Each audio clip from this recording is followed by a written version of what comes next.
Assalamualaikum warahmatullahi wabarakatuh. Pemirsa, kembali lagi bersama saya Safwan Rayhan Ramadan di program KPID News edisi 17. Sejumlah informasi telah kami siapkan untuk Anda. Inilah informasi selengkapnya. Berita pertama datang dari Arena FGD di KPID Jawa Barat. Ketua KPID Jawa Barat, Dr. Adiana Slamet menghimbau kepada lembaga penyiaran agar tidak semata-mata mencari cuan dalam kegiatan pemilu. Berikut liputannya. Ketua KPID Jawa Barat Dr. Adiana Slamet menghimbau seluruh lembaga penyiaran di Jawa Barat untuk menjaga kondusivitas dalam menyiarkan kampanye dan pemilu 2024. Hal ini ditekankan karena lembaga penyiaran memiliki peran yang sangat strategis untuk mewujudkan pemilu demokratis, jujur, dan adil. Ketika memberikan sambutan dalam acara Focus Group Discussion atau FGD di KPID Jawa Barat, Adiana Slamet juga menekankan bahwa musim kampanye pemilu adalah musim lembaga penyiaran mendapatkan iklan. Namun demikian, jangan hanya berpikir cuan saja tanpa mempertimbangkan aturan main, sehingga lembaga penyiaran pun harus mentaati aturan main yang dikeluarkan oleh KPU maupun lembaga penyiaran. Jadi jangan kemudian berpikir hanya mendapatkan kapital, membunuh kepentingan publik dengan menerima iklan-iklan yang mengabaikan regulasi. Nah, ini yang kemudian harus menjadi catatan betul gitu saya pikir dalam FGD pada sore hari ini. Dalam kesempatan ini, Adiana Slamet juga berharap FGD tentang siaran pemilu di TV dan radio bisa menjadi blueprint bagaimana siaran pemilu dilakukan. Putri Kasirianti melaporkan. Masih tentang pemilu, lembaga penyiaran dihimbau untuk tetap netral dalam menyiarkan kepemiluan, karena siaran yang netral bisa mencerdaskan masyarakat.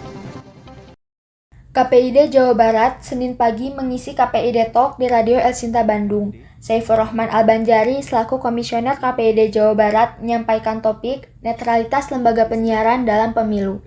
Ia menegaskan bahwa sesuai dengan pedoman perilaku penyiaran dan standar program siaran atau P3SPS, lembaga penyiaran harus menyediakan waktu yang cukup bagi peliputan pemilihan umum. Yang kedua, lembaga penyiaran wajib bersikap adil dan proporsional terhadap para peserta pemilu. Jadi, tidak boleh bersikap partisan, kemudian berpihak, dan ini yang harus dipatuhi oleh lembaga penyiaran. Jadi yang ingin saya tegaskan adalah bahwa media penyiaran atau lembaga penyiaran harus menjaga netralitasnya ketika menyiarkan tentang pemilu. Karena dengan netralitas itu tidak berpihak, kemudian adil dalam menyiarkan, itu masyarakat akan bisa mendapatkan pilihan sesuai dengan kesukaan atau sesuai dengan hati mereka masing-masing. Jadi kunci dari sebuah pemilu yang demokratis itu ada juga di lembaga penyiaran. Bagaimana lembaga penyiaran itu menempatkan diri supaya tidak berpihak, tidak partisan, kira-kira begitu. Selama ini, KPID telah melakukan pengkajian tentang pemilu dan pengkajian tentang siaran pemilu di lembaga penyiaran dengan mengadakan FGD di KPID. Hadir antara lain KPU, Bawaslu, anggota DPRD, dan organisasi penyiaran.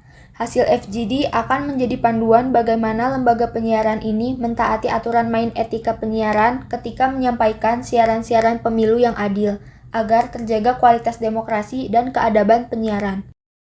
Laila Amanda Leksono melaporkan. Masyarakat Jawa Barat menghimbau kepada pemerintah untuk segera memastikan penghentian jadwal TV analog bermigrasi ke TV digital, karena ketidakpastian dapat menimbulkan kerugian bagi masyarakat dan lembaga penyiaran.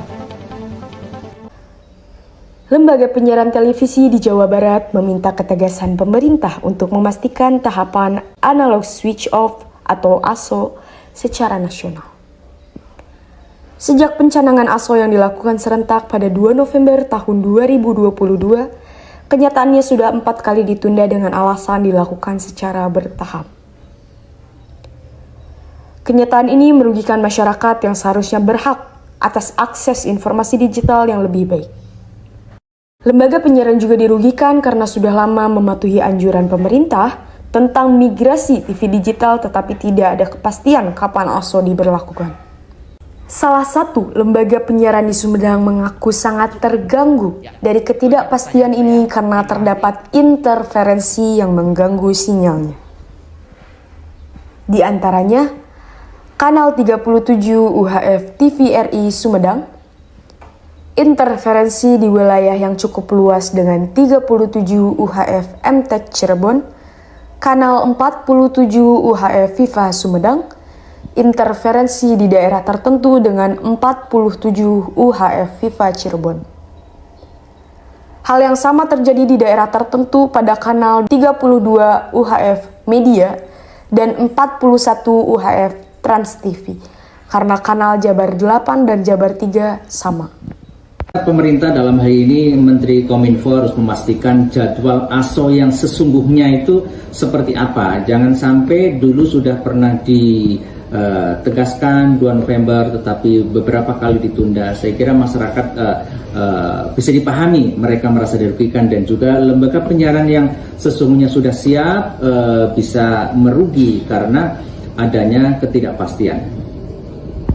Sejak pelaksanaan ASO November tahun 2022 di Jawa Barat, baru dilakukan ASO di wilayah Jabar 1 yang meliputi Bandung Raya.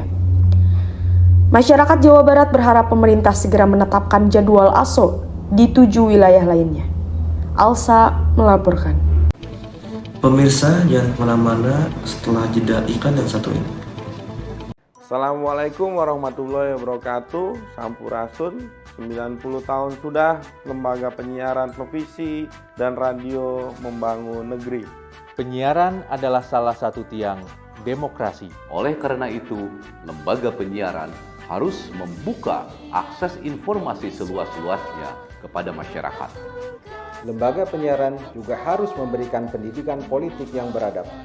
Kepentingan publik tidak boleh dikorbankan untuk kepentingan pribadi atau golongan. Jadikan penyiaran sebagai alat pemersatu bangsa dan untuk membangun integrasi nasional. Kami, Komisi Penyiaran Indonesia Daerah Provinsi Jawa Barat, mengucapkan selamat Hari Penyiaran Nasional ke-90 pada tanggal 1 April 2023. Mari kita wujudkan siaran sehat untuk pemilu bermartabat. Terima kasih. Wassalamualaikum warahmatullahi wabarakatuh. Pemirsa, kembali lagi bersama saya Safwan Ramadan. Untuk berita selanjutnya, Komisi Penyiaran Indonesia Daerah Jawa Barat menghimbau lembaga penyiaran untuk menyampaikan pesan Ramadan dengan sejuk, karena kesejukan akan meningkatkan ketakwaan kepada Allah Subhanahu wa Ta'ala. Berikut liputannya di Radio Chandra Cianjur, Jawa Barat. KPID Jawa Barat mengimbau lembaga penyiaran melakukan dakwah di bulan suci Ramadan dengan sejuk, sehingga mampu meningkatkan ketakwaan sesuai dengan tujuan puasa. Oleh karena itu, dakwah di radio maupun televisi haruslah dakwah yang wasatiyah atau dakwah yang moderat. Dalam talk show di Radio Chandra Cianjur, Adiana Slamet juga sekaligus melakukan sosialisasi surat edaran KPI Pusat mengenai bagaimana bersiaran di bulan Ramadan agar tidak kontraproduktif dengan tujuan puasa. Harus ditingkatkan keimanannya gitu ya. Program-programnya harus mendorong dakwah yang kemudian menyejukkan, sehingga bulan Ramadan ini menjadi bulan yang istimewa gitu ya bagi umat muslim khususnya di Kabupaten Cianjur. Terkait program Ramadan, anggota Komisi 1 DPRD Jawa Barat Haji Sadar Muslihat berharap lembaga penyiaran memperbanyak siaran untuk anak dan remaja. Kemasannya menarik dan merekalah yang saat ini sebenarnya menjadi sasaran siaran yang edukatif. Demikian saya Safwan Raihan Ramadan. Masih tentang Ramadan, KPI Jawa Barat juga mengingatkan agar siaran Ramadan bisa menumbuhkan kesolehan sosial dan kesolehan spiritual. Berikut liputannya dari Radio Barani Bandung. KPID Jawa Barat menggelar talk show Ramadan dengan tema Siaran Ramadan di Lembaga Penyiaran Radio maupun Televisi.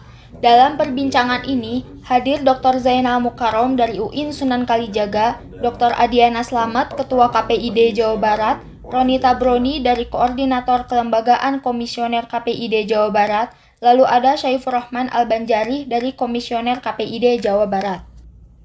Dalam perbincangan ini, Ketua KPID Jawa Barat, Dr. Adiana Slamet mengingatkan agar lembaga penyiaran tetap mematuhi pedoman perilaku penyiaran dan standar program siaran atau P3 SPS. lembaga penyiaran gitu ya, baik TV maupun radio, untuk coba memperkukuh komitmen gitu ya, komitmen regulasi, memegang Undang-Undang 32 tahun 2002 dan P3SPS gitu ya, serta aturan-aturan turunannya seperti surat edaran program siaran di bulan Ramadan ini, sehingga memang lembaga penyiaran mampu untuk mendorong tadi gitu ya, kesalehan religi dan kesalehan sosial gitu ya untuk masyarakat. Nah, kami juga mengimbau gitu kepada masyarakat sebagai pemilik sah frekuensi ini Pak, yang dikelola oleh negara gitu, bahwa keberanian masyarakat untuk melaporkan program-program yang kemudian dianggap ya tidak sesuai dengan aturan gitu ya, mohon laporkan ke KPID Provinsi Jawa Barat. Salah satu yang ditekankan adalah lembaga penyiaran tidak boleh menyebarkan siaran agama yang dapat memecah belah umat. Yang kedua, penampilan para host dan para pelaku di tayangan televisi harus menyesuaikan dengan bulan suci Ramadan, harus sopan dan beradab.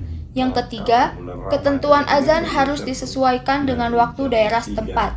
Jangan sampai mengurangi atau terlambat maupun mendahului. Ketepatan memutar azan di lembaga penyiaran sesuai dengan yang sudah ditentukan oleh Kementerian Agama setempat. Laila Amanda Leksono melaporkan. Berita terakhir datang dari dunia pustaka. Ada sebuah buku menarik yang layak untuk Anda baca mengenai bagaimana cara beretika di media sosial. Buku ini berjudul Media Sosial, Perspektif Komunikasi, Budaya, dan Sosioteknologi. Karangan dari Dr. Rudi Nasrullah. Mari kita simak videonya.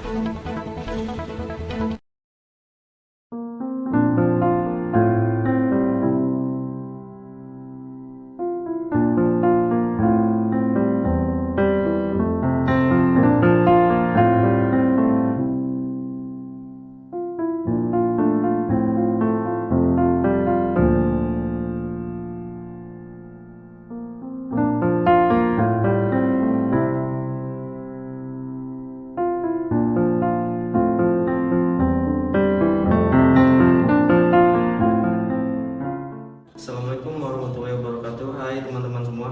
Perkenalkan, saya Safwan Ramadan dari kampus Universitas Islam Bandung, program studi Komunikasi Penyiaran Islam. Hari ini saya akan melakukan resensi buku yang berjudul tentang media sosial. Buku ini ditulis oleh Dr. Rudi Nasrullah M.Si dan penerbit Simbiosa Rekatoma Media Bandung tahun 2017. Yuk simak teman-teman, apa aja sih isi buku ini? Yuk langsung let's go. Buku ini merupakan buku pertama yang ditulis oleh akademisi Indonesia yang khusus membahas tentang media sosial secara teori maupun praktik. Berisi tentang teori-teori media sosial, jenis-jenis media sosial, implikasi media sosial, budaya digital di media sosial, hukum, dan etika di media sosial. Dilengkapi dengan beberapa data dan contoh sehingga dapat dijadikan rujukan bagi para akademisi, praktisi, dan mereka yang tertarik pada kajian di bidang ilmu komunikasi, pemasaran, public relation, jurnalisme, sosial budaya, maupun politik. Dan buku ini tentunya memiliki kelemahan karena bahasa yang digunakan kebanyakan bahasa ilmiah. Mungkin untuk dibaca oleh orang awam tidak akan cocok. Menurut saya, buku seperti ini cocok dibaca oleh orang-orang yang bergelut di bidang komunikasi. Kesimpulannya, buku ini sangat layak dibaca bagi Anda yang memang sangat ingin tahu tentang perkembangan media sosial saat ini. Mungkin sekian resensi yang saya dapat berikan. Wabillahi taufiq wa hidayah. Wassalamualaikum warahmatullahi wabarakatuh. Usai sudah tugas kami dalam menyampaikan informasi menarik untuk Anda dalam program KPD News edisi 17. Saya Safwan Ramadan mengucapkan terima kasih dan sampai jumpa.